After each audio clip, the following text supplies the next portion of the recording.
بسم اللہ الرحمن الرحیم۔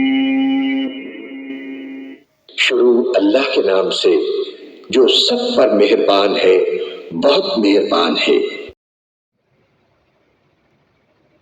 قبیلہ خزاعہ کے کسی شخص نے بنو لیث کے کسی آدمی کو اپنے مقتول کے بدلے میں مار دیا تھا۔ یہ فتح مکہ والے سال کی بات ہے۔ رسول اللہ صلی اللہ علیہ وسلم کو یہ خبر دی گئی۔ آپ نے اپنی اونٹنی پر سوار ہو کر خطبہ پڑھا اور فرمایا کہ اللہ نے مکے سے قتل یا ہاتھی کو روک لیا۔ امام بخاری رحمۃ اللہ علیہ فرماتے ہیں اس لفظ کو شک کے ساتھ سمجھو۔ ایسا ہی ابو نعیم وغیرہ نے القتل اور الفیل کہا ہے۔ ان کے علاوہ دوسرے لوگ الفیل کہتے ہیں۔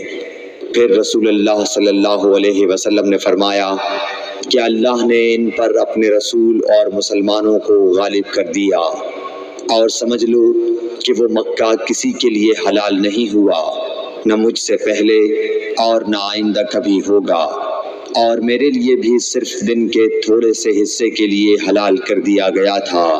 سن لو کہ وہ اس وقت حرام ہے، نہ اس کا کوئی کانٹا توڑا جائے، نہ اس کے درخت کاٹے جائیں، اور اس کی گری پڑی چیزیں بھی وہی اٹھائے جس کا منشا یہ ہو کہ وہ اس شے کا تعارف کرا دے گا۔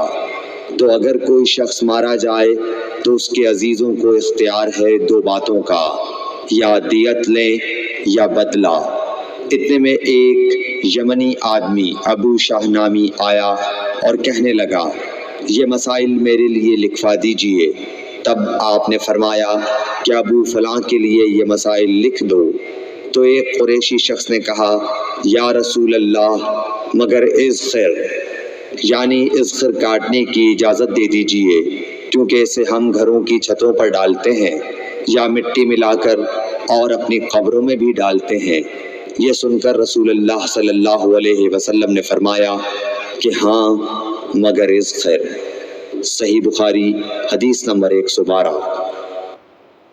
وہب بن منبح کے بھائی کہتے ہیں کہ میں نے حضرت ابو ہریرہ رضی اللہ تعالی عنہ کو کہتے ہوئے سنا کہ رسول اللہ صلی اللہ علیہ وسلم کے صحابہ میں عبداللہ بن عمر رضی اللہ عنہ کے علاوہ مجھ سے زیادہ کوئی حدیث بیان کرنے والا نہیں تھا، مگر وہ لکھ لیا کرتے تھے اور میں لکھتا نہیں تھا۔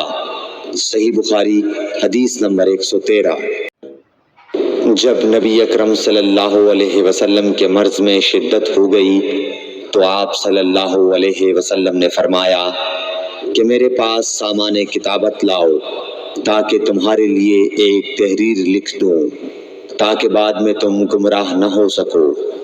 اس پر حضرت عمر رضی اللہ عنہ نے لوگوں سے کہا کہ اس وقت آپ صلی اللہ علیہ وسلم پر تکلیف کا غلبہ ہے، اور ہمارے پاس اللہ کی کتاب قرآن موجود ہے جو ہمیں ہدایت کے لیے کافی ہے۔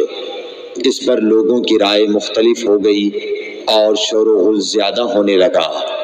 آپ صلی اللہ علیہ وسلم نے فرمایا میرے پاس سے اٹھ کھڑے ہو، میرے پاس جھگڑنا ٹھیک نہیں۔ اس پر ابن عباس رضی اللہ عنہ یہ کہتے ہوئے نکل گئے کہ بے شک مصیبت بڑی سخت مصیبت ہے، وہ چیز جو ہمارے اور رسول کے اور آپ کی تحریر کے درمیان حائل ہو گئی۔ صحیح بخاری حدیث نمبر 114۔